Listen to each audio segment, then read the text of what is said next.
What is up, Canada? Matt McKeever here with another episode of the Maple Pill. This is episode number 9. So far, so good. We haven't been kicked off of YouTube. But a reminder, if we ever disappear here, you can find us on Rumble as well. And essentially, the goal of the Maple Pill is just for me to highlight and walk you guys through the 5 different pills. That's the blue pill, the red pill, the black pill, the clown pill. And then finally, we'd like to finish on the white pill, where hopefully we can find some good news, some solutions. And I guess a bit of a spoiler alert. I feel like I've got a decent number of black pills today, but there is a little bit of good news as well. So, and yesterday we had a lot of good news, it felt like. So, it kind of balances things out.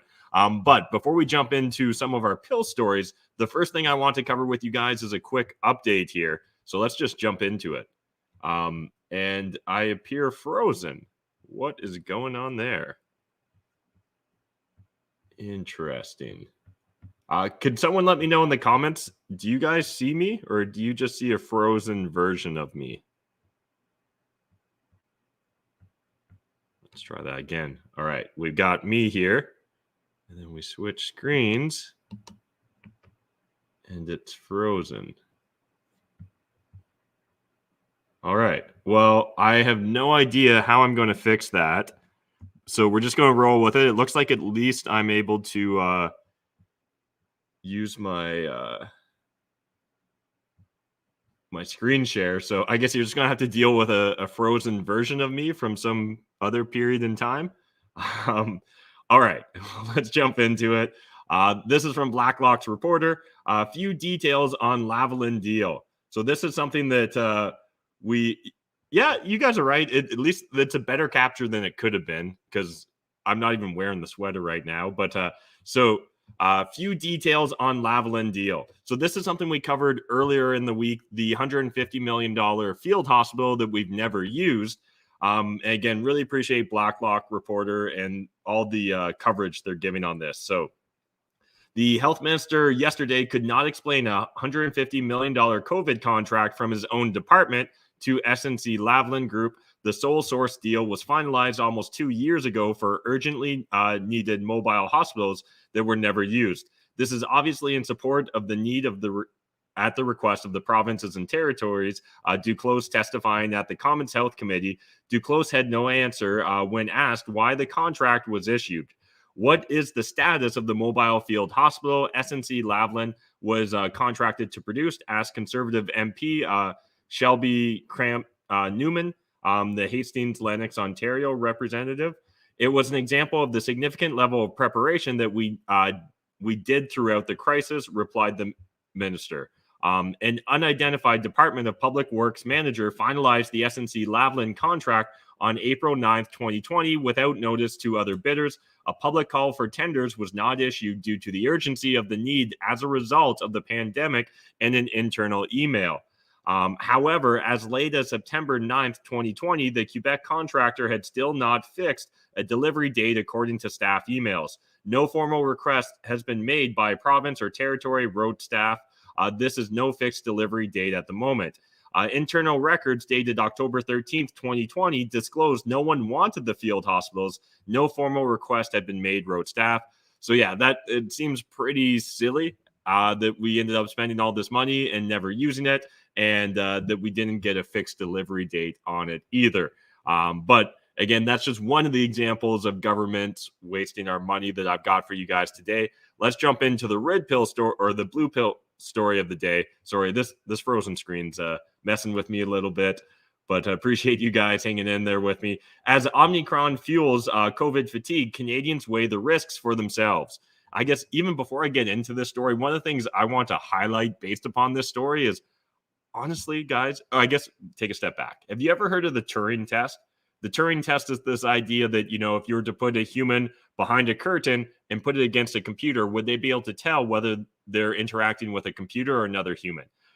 I'm actually getting really nervous at this point in time that a lot of my fellow Canadians, I would actually probably classify as NPCs. And, if I was to just read their comments without knowing they came from a human being, I would probably just assume that they were actually some robot program that was just looping through, COVID fears and hysteria. And that's really what I wanted to highlight in this blue pill story of the day. So diving into it, As the news first spread that the Omnicron variant of COVID-19 had entered Canada, Ottawa resident Sad Khan calculated his personal risk tolerance for a very important event, and he decided it was worth it. On December 16th, I took the risk by seeing the new Spider-Man movie, he said. Khan said he wore 2 masks and refrained from eating popcorn or buying any sweet treats. The movie, he said, was amazing. I mean, I'm glad you went and saw the movie, dude, but honestly, if that was a real risk in your head, and I don't know, I'm just going to go out on the record here, guys, right now. I've never once in my life worn 2 masks, and I never will. I'm just going to say that right now. I will never be a double masker, and it's always under protest that you'll even find me wearing a mask in the first place, and that's usually just like in government facilities or like, you know, places where they go ape shit if you refuse to wear a mask.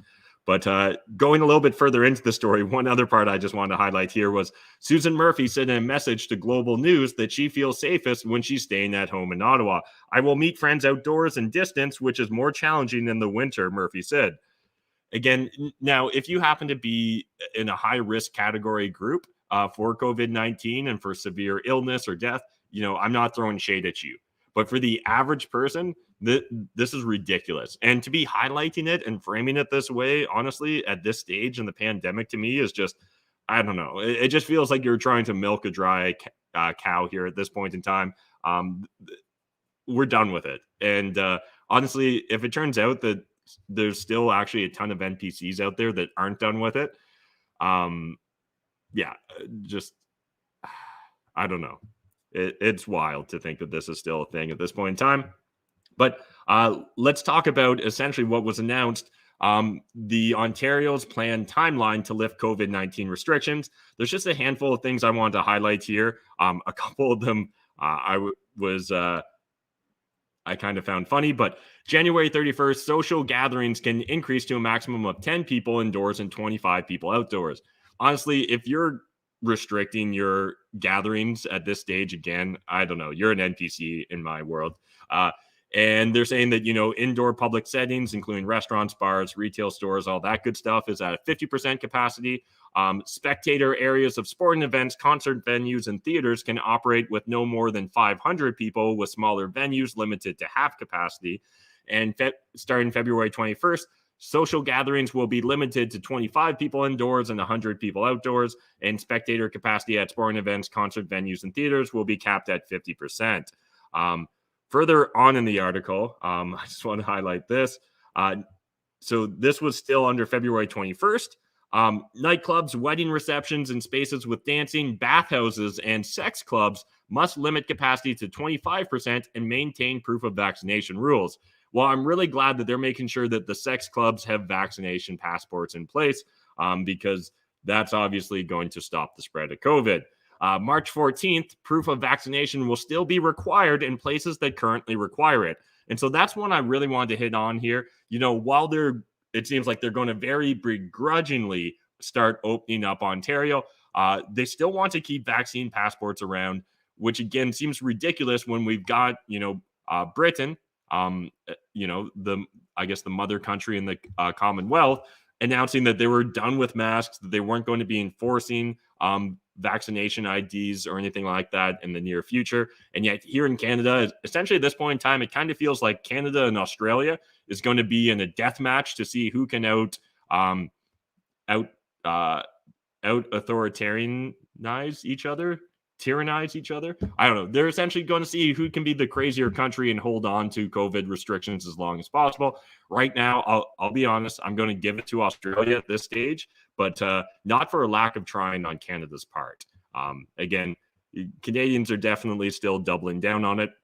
Now, moving on, let's start covering the red pill story of the day. And this is about Ontario physicians and them being investigated for COVID-19 thought crimes. So jumping into this story, 40 Ontario physicians currently being investigated for COVID-19 issues.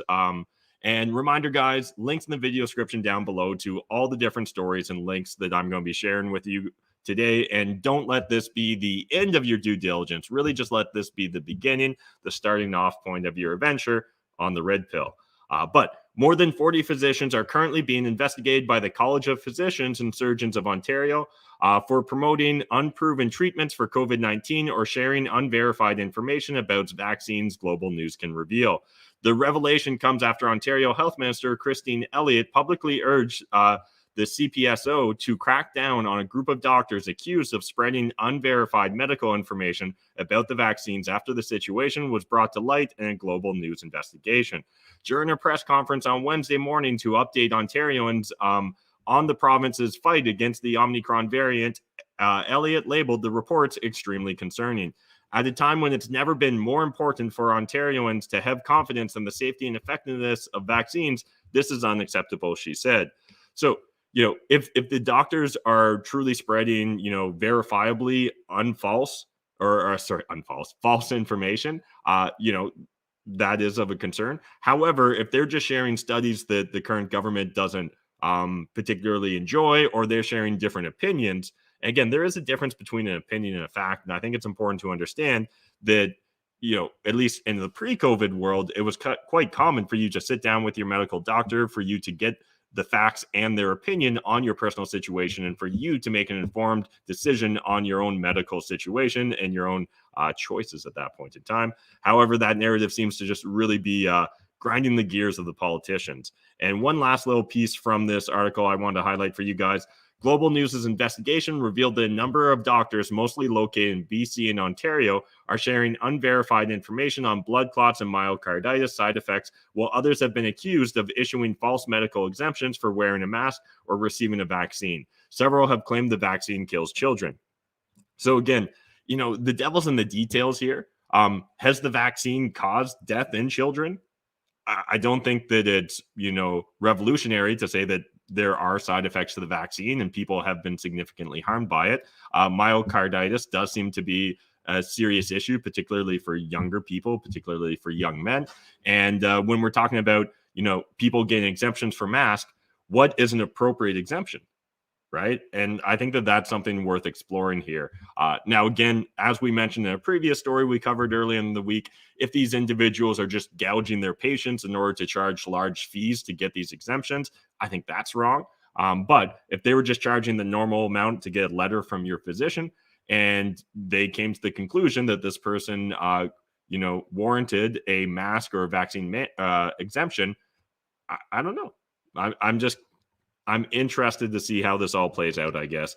And I definitely encourage you guys to keep paying attention. But let's move on to the next Red Pill story of the day. And again, this is one of those things where I can barely tell the NPCs from the humans at this point in time. Toronto high school teacher remains in parking lot, or teachers, I should say, remain in parking lot, refusing to work amid unsafe conditions brought on by COVID. So diving into the article here from the Star, a handful of Toronto secondary teachers spent the last 2 days in the parking lot outside their school, refusing to work over what they say are unsafe conditions, while students inside resumed in-person learning. The teachers say the widespread community transmission of COVID-19 and recent return to in-person learning have amplified their concerns over issues such as poor ventilation and packed corridors with maskless students during lunchtime. We're trying to raise the alarm, explained English teacher Melanie Wilson, speaking to the Star on Thursday from inside her car with two colleagues, all of them wearing N95 masks. Yep, I'm not surprised that this crew was wearing N95 masks, that's for sure. Again, if they've got a specific medical situation that puts them at risk, I'm not throwing shade at them, right? They should be able to make their own decisions. At the same time, to claim that the workplace is unsafe just in general, I think this is complete bullshit. Honestly, think about grocery store workers that have been working, for the last couple of years. Think about how Omnicron is less deadly and seems to be less of a risk to the average person at this point in time during the pandemic. Either these people are just brainwashed or they're just grandstanding at this point in time. I'm not sure which one makes me more red-pilled, but it's probably just a combination of both. A couple other points from the article I want to hit upon with you guys. So on Wednesday, when Toronto students returned to class, the 5 teachers invoked their right to refuse unsafe work. Students are congregated together in unventilated stairwells and hallways, sitting together in close proximity and are unmasked. She said, it's a very unsafe situation, especially at lunch. It has a big impact not only on the students, but everybody else in the building as well. I guess I'm just curious what their definition of very unsafe is. I grew up on a farm. There's a lot of my family members, have lost like fingers or limbs or things of that. Like I was actually explaining it one day to some friends, and I was like, it's actually pretty weird that both me and my father have all our digits and all our limbs, because there is certain dangers in any line of work, and while certainly you don't want to expose yourself to undue risk, is really when you're allowed to wear an N95 mask, is being around unmasked people that significant of a risk? What's the definition of risk at this point in time? And that's something that's actually really important, because as we continue to see our language corrupted, we're going to continue to see this all-encompassing Venn diagram of risk just continue to expand. And at some point in time, it's literally just going to be, if I identify it as being a risky situation, regardless of what the facts state, just like how some people identify other things that can't really be proven these days. But I'll leave that for another day and another story. Let's get back into our red pill. And I want to hit upon one other aspect here. And this one does really frustrate me. This could have been a red pill. It could have been a black pill. But this is from Rebel News. Ontario court rules father cannot criticize COVID vaccines around 10-year-old son. So essentially, they want to control your language to your own children. An Ontario judge has issued a gag order forbidding a father from criticizing the federal vaccination program within earshot of his 10-year-old son, Blacklock's reporter shares. Anything that calls into question the safety or efficacy of the COVID-19 vaccine is not allowed, the Ontario Supreme Court ruled. I find the boys receiving mixed messages about the risk and benefits of the COVID-19 vaccine, and that at 10 years of age, he is unable to make an informed choice, wrote Justice Francine Van Melle. The court granted the urgent motion requested by the boy's mother. Justice Van Melle noted the father complained the government was forcing people to be vaccinated against COVID-19, that there is no benefit to children to receive the COVID vaccine, and that he wanted to wait until further evidence is available regarding the safety of the vaccine. And so, the devil's in the details here, but that first statement that the government's forcing people to get COVID-19 vaccines, I don't think you can even argue that. That's just a fact at this point in time, when we've got things like mandates everywhere, right? When we've got propaganda on all the news channels, when you've got the prime minister literally compelling children to ask to get vaccinated. Meanwhile, these same children aren't intelligent enough to make their own decisions, and thus a father should have his right to speak to his child unfettered stopped, right? That he essentially should have a gag order on himself and his language around the COVID vaccines.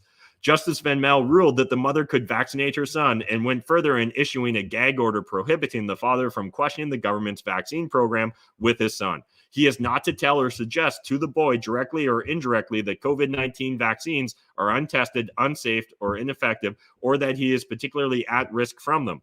So you can't even state that a young boy is particularly at risk compared to other groups when it comes to these vaccines. Is there, like, I don't even think we have to worry about the science being undetermined there. I thought that was pretty obvious at this point in time. Again, these are my thoughts, my opinions. I'd love to hear your take on all these stories and what other stories you're listening to in the comment section. But let's keep going on this article here. So the court also ordered the father can take counsel only from a single approved medical professional when it comes to his son's care, ruling that he shall not involve any medical doctor other than Dr. Armin Smith in this aspect of the child's care. So again, literally dictating that you can only go to one doctor as stated by the state. I don't see how that could ever turn ugly, or how that could eventually ever be abused, or how this could be precedent for other situations. I'm sure that you've got nothing to be concerned here as a parent. You can't necessarily just have free speech with your child. You can't even choose what doctor your child goes to. And now, again, this is a little bit more complicated because the parents are divorced. And obviously, they've got very differing opinions on what's going on here. But I personally, this definitely red pills me, or you could maybe even claim this is a black pill in regards to the state and how much they want to have, how much involvement they want to have in your day-to-day life. One last point here from this story. The order follows the December 23rd ruling by a Quebec Superior Court judge who suspended weekend visitations rights to prevent an unvaccinated father from seeing his fully vaccinated 12-year-old son. The best interest of the child must guide the court, wrote Justice Sebastian Vaillancourt of Montreal. The child is vaccinated, so he has some protection against the virus, wrote Justice. Is this enough to allow him to rub shoulders with his father? The court finds this is not the case. Now, that is a fucking black pill if I ever heard one, in my opinion. Again, I don't think that this is widespread and this is occurring in every court in the country here in Canada. But the fact that this can even squeak by on edge case scenarios should be fucking concerning for every single parent of a Canadian child at this point in time. And honestly, assuming that this craziness ever ends and we actually like collectively recapture our sanity, we need to look hard at what allowed this to all play out.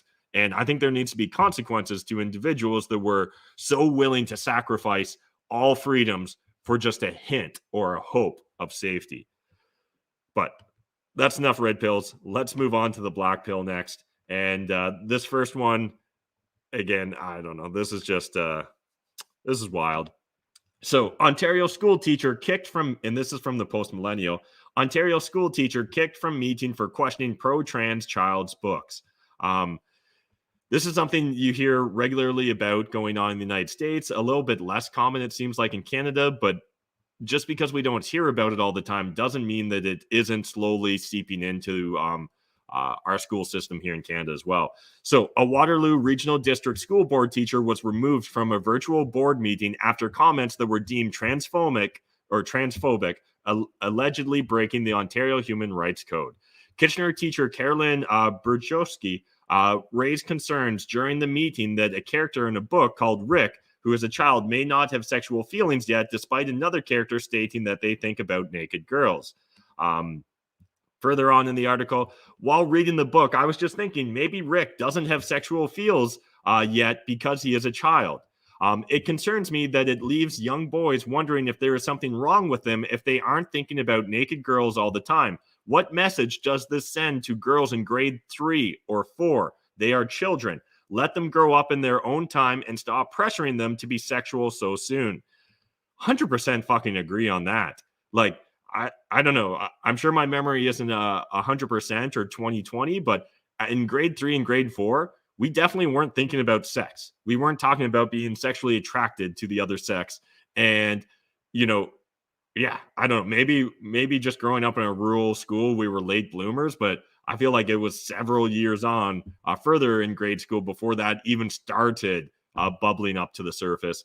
And I really do think that if I was to give the benefit of the doubt on this shit, and it's a challenge for me to want to give the benefit of the doubt on this subject matter, I would say that people are just hoping to provide access to information and try and, aid young children. However, it's hard for me not to look at this and feel like this is just the sexualization of children. And when we see other ideas and other concepts such as MAPS, and I'll let you guys just type in all capitals MAPS and you can go down your own rabbit hole on what's it stand for, minor attracted people, or something like that, or personalities. Really hard for me to give the benefit of the doubt on this shit. But let's continue on in this article. According to CTV, she said, in fact, some of the books make it seem simple, even cool, to take puberty blockers and opposite sex hormones. And it's important to understand there is consequences to these things. Like, while some people may want to state that reality is completely subjective and is left to the interpretation of the individual, there are certain things. If you take puberty blockers, particularly at a young age, there are consequences down the road to those choices. And it's just interesting to see how, like, I don't know. To me, the simplest argument here is, do you allow your 8-year-old child to choose every night what they eat for dinner? Do you allow them to choose every single day what they wear? Do you allow them to choose whether they go to school or not go to school? Do you allow them to choose whether they think they're sick or not sick in regards to going to the hospital to get medical care? There's a lot of areas where, as parents, you have to help guide your child. And to think that all of a sudden now we seem to just be completely switching gears on certain subject matters, particularly that have long-term consequences, is really concerning in my opinion. But let's hit one last point from this article. The recording of the live stream was not officially posted due to concerns over a human rights code violation, said interim chief communications officer Dugan McKenzie in a statement. We are sensitive to the many students, staff, and members of the wider community who were impacted by comments made during the meeting. Now, maybe there's other crazy comments that she made that weren't quoted in this article, but if they're referring to the direct quotes from this article, this is asinine, in my opinion, to think that, people are so sensitive that we can't even have open debates on the subject matter when it comes to educating our children. Who gets to make that decision? And I guess what I want to leave this story with for the parents at home is like, you need to start paying attention. For the love of God, for the love of your children, start paying attention to what they're being taught, arguably indoctrinated at school with. And if you're not participating, if you're not actively involved, you need to start. I don't know. Like, I don't want to say shame on you because I'm not a parent. I'm sure you're very busy and you've got competing interests and all kinds of things, but don't allow the state to solely raise your child. Nothing good will come from that, in my humble opinion.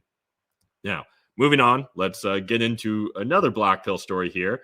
And so this one really blew my mind.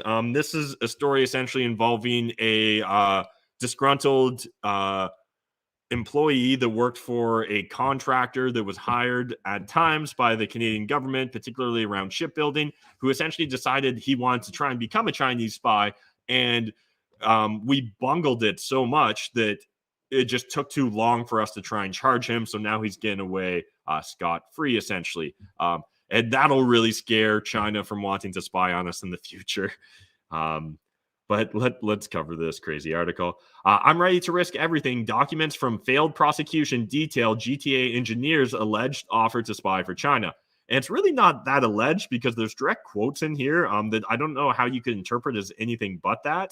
But last month, after 8 years of courtroom wrangling over the disclosure of classified information, and on the eve of a 3-week jury trial in January, a Toronto judge halted the prosecution. Superior Court Justice Michael Dambrot agreed with defense lawyers Frank Addario and Samara Sector that Huang's constitutional rights to a trial within a reasonable time had been breached. The collapse of the prosecution is unfortunate, says national security expert Aaron Shaw, because it means the case will never be heard on the merits and that just sends all the wrong signals. What message does this send when we cannot successfully prosecute a case where the evidentiary recording is strong, where the guy is basically caught red-handed attempting to pass secrets to a foreign power, said Shaw, a lawyer and managing director of the Center for International Government Innovation. Further on in the article here near the end, 5 days after downloading the 6,000 files, Huang made 2 calls to the embassy of the People's Republic of China in Ottawa, the judge's ruling says. During those calls, Huang indicated that he was a Chinese national who had worked outside of China for many years and was now a Canadian citizen. He also indicated that he was a senior structural specialist in design appraisal at Lloyd's, and the company was working with the Canadian military vehicles. He complained that he felt mistreated by his employer, alleging he had been refused security clearance due to his racial discrimination. Now, earlier on in the article, they kind of cover it. I'm going to say that based upon the coverage in this article, it seems like BS, and that's just bullshit. But again, guys, link in the video description down below. Go do your own research and let me know in the comments what your take is on this story. But the ruling included transcripts of the calls, which have never before been made public. That's why right now if I'm being treated by them with such treatment, I'm ready to risk everything. I may disclose the highly confidential military information to the Chinese government.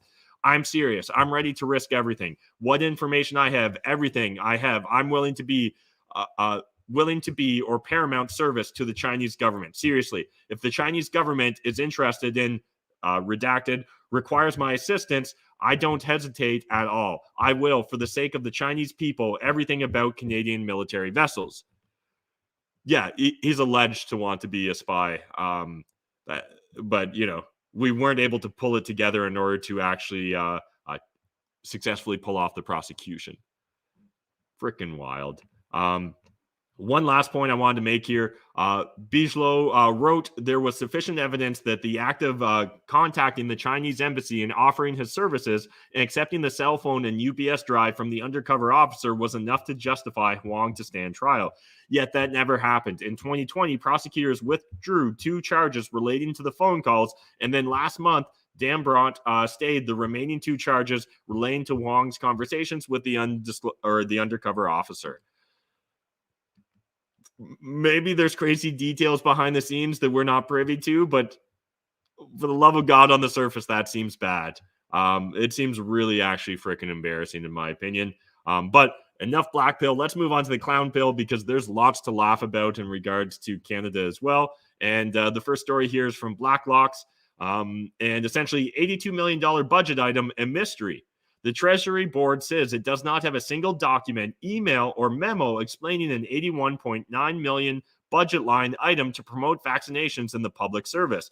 Board President Mona Fortier could not explain the cost when questioned earlier in the Commons. Conservative MP Kelly McCauley, Edmonton West, earlier said the figure appeared exorbitant. Treasury Board officials told us it was for rapid testing purchases and distribution, McCauley told the Commons December 9th. The Treasury Board website shows there are 3,400 unvaccinated employees seeking accommodations.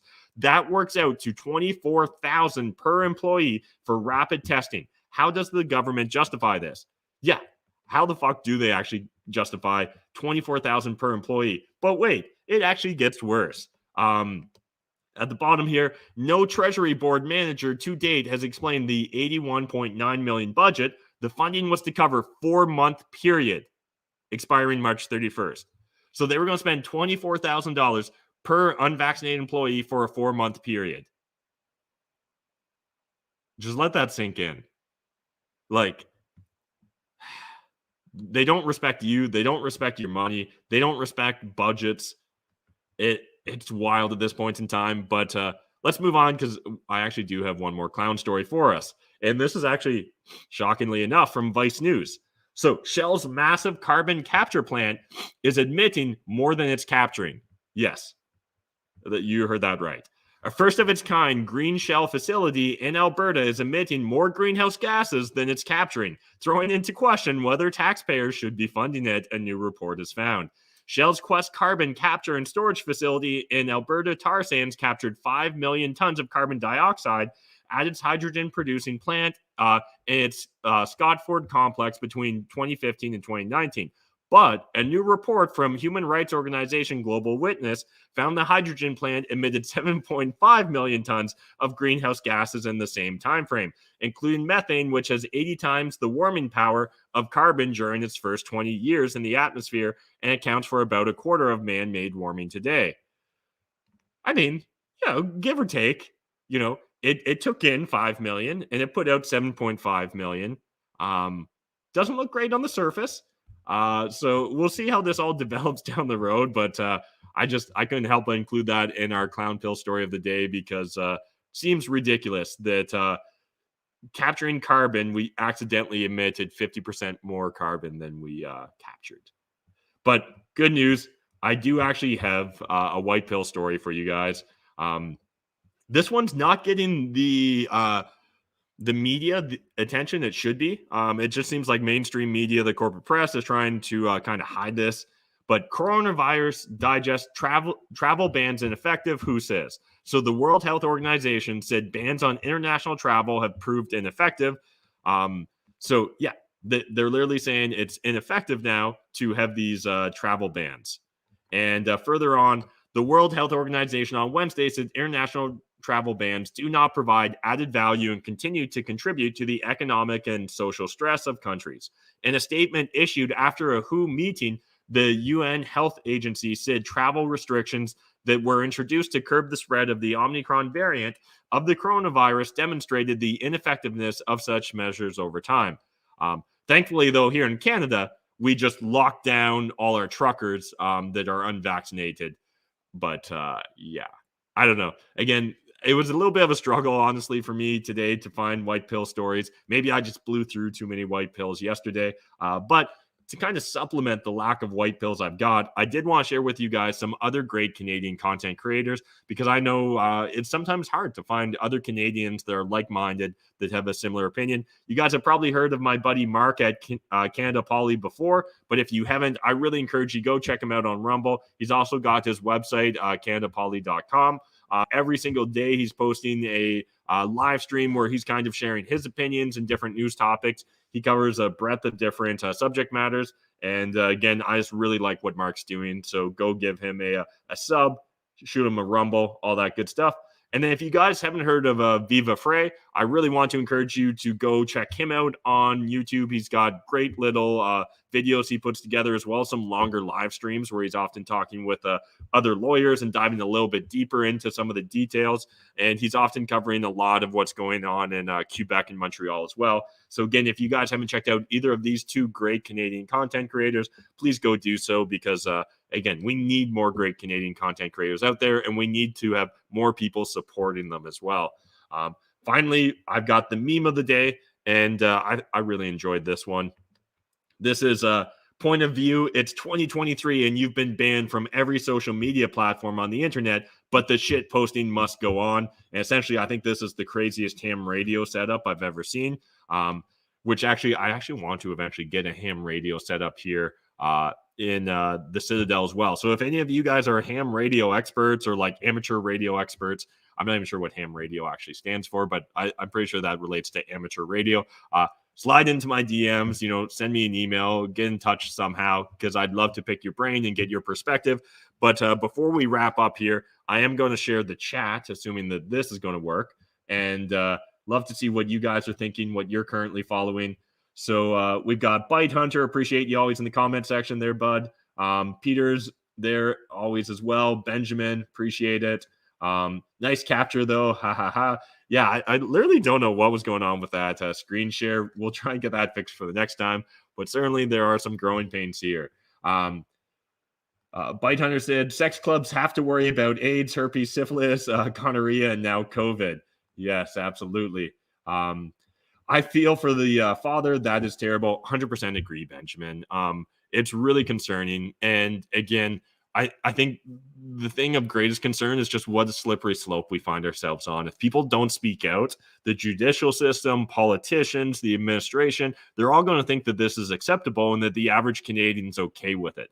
So that's why, in my opinion, it's so important that I try and bring light to it. It's so important why you guys share your opinions and speak out, whether it's sharing on social media, whether it's having tough conversations around the dinner table, whether that's writing your MPs and MPPs. It's more important than ever before that we make our voices heard. It seems like there's good times on the horizon. It seems like there's better days just over the hill. And I really want to believe that, but that's not a reason to let off on the gas pedal. If anything, we need to make sure that there's consequences to those that were so willing to perpetrate evil on their fellow Canadian citizens. Aislinn says, I do not co-parent with the government. Yeah, 100%. I don't remember when that was decided, right? The government essentially is the penultimate decision maker in your family situations. And one last comment here from Benjamin. Unreal, transphobic, bringing sexuality so early and so many variations to a child is just wrong. They will figure it out when their time comes. That's not what parents send the kids to school for.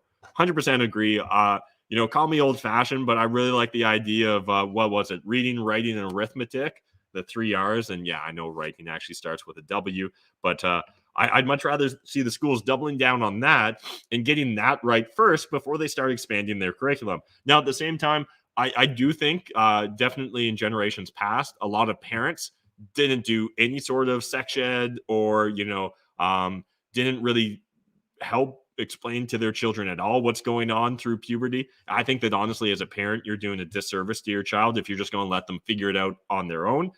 But I also really think you're doing a disservice to your child if you're only going to let the state decide what your child consumes in regards to understanding sexuality, puberty, and all that stuff. It definitely can be a confusing time for any young person. But I don't know if that's really the age, if that's the arena of the state that we want them playing in. I mean, they've never done anything else right. Why would we think that when it comes to teaching your children about sexuality, that would be the one subject matter they'd nail? when they seem to struggle at everything else. Just my opinion, though. Love to get your guys' thoughts. Jump in that comment section. Smash the like button if you're enjoying these Maple Pill episodes. I really appreciate those of you that are sharing, that are tuning in every night. Reminder, I am uploading these on Rumble, so if you guys ever want to check it out there, you can find the replays there as well. But otherwise, just appreciate you guys. And yeah, we'll make sure we get that screen share fixed for tomorrow, hopefully. And we'll see you tomorrow in the next